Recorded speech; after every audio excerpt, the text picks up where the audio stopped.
Two of the 7 suspects arrested in connection with the killing of rapper Kiernan Forbes and his friend Tebello Motsoane are expected to appear in court in Eswatini tomorrow. AKA and Tibz were gunned down in Durban last year. The other 5 suspects appeared in the Durban Magistrates Court last week and are due back in court on Wednesday. South African authorities are in the process of filing an extradition request to Eswatini to bring back the 2 suspects arrested in that country. SABC News reporter Nhlanhla Jele is in Manzini in Eswatini and joins us live. Good afternoon, Nhlanhla. Tell us what we can expect over the next couple of days.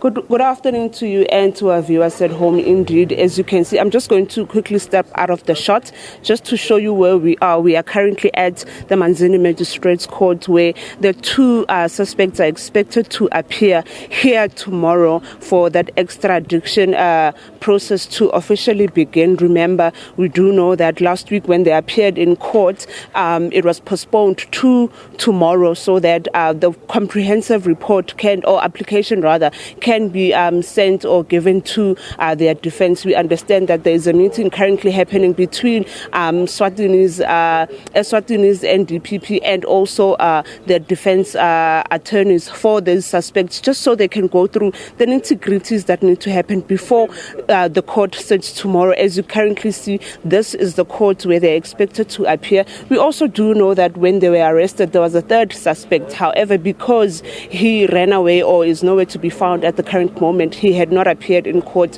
when the 2 other brothers appeared. The 2 brothers, as they are popularly known in KZN as the Ndimande brothers, they are in KZN. They have other strings of murder cases which are also waiting for them, apart from the current cases or the AKA murder case that is on the spotlight at the moment. So that's what we do know. We understand they're going to be here tomorrow to formally start the extradition process.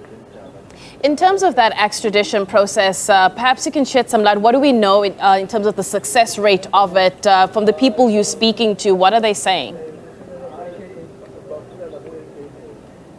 From the people we're speaking to, just one guy when we got here to the court who was saying, obviously people now are interested because they've been living in the country for a couple of months now. We understand that they got here around November, late last year, and they were gelling. They were living with the locals, and so they were not suspects to these people in the local community. So now that they are arrested and this thing comes up that they're actually wanted for murder, but not only AKA and Tebello's murders, but also other murder cases that are pending in South Africa. Now it raises eyeballs to say these people were living with us here in this country and they were part of us and we didn't suspect a thing. So now people are interested. People want to know what's going to happen with this case. I'm sure tomorrow is going to be a buzz, a hive of activity at this court with people wanting to know or understand if the process is going to happen or if the process is not going to happen. Also on the case of on the point of extradition, we do know that it's a process. It's a lengthy process. As the lawyer explained to us earlier on, that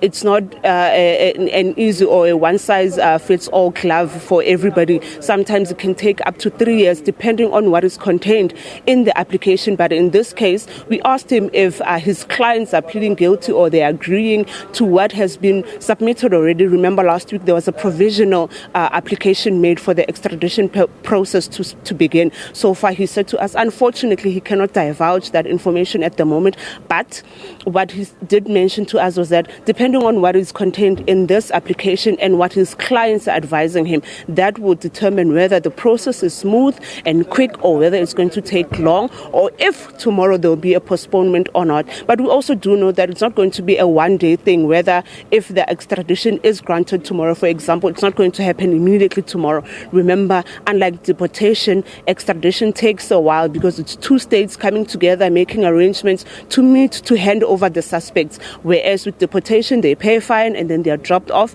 and then the country that needs them needs to look for them again. So those are some of the things that we're going to be hearing tomorrow when we come back to this court, to hear what the process is, to hear what the NDPP has applied to say how are they expecting them to be brought back to South Africa. Nhlanhla, we look forward to catching up with you. Thank you so much for your time. That's SABC News reporter Nhlanhla Jele in Manzini, Eswatini.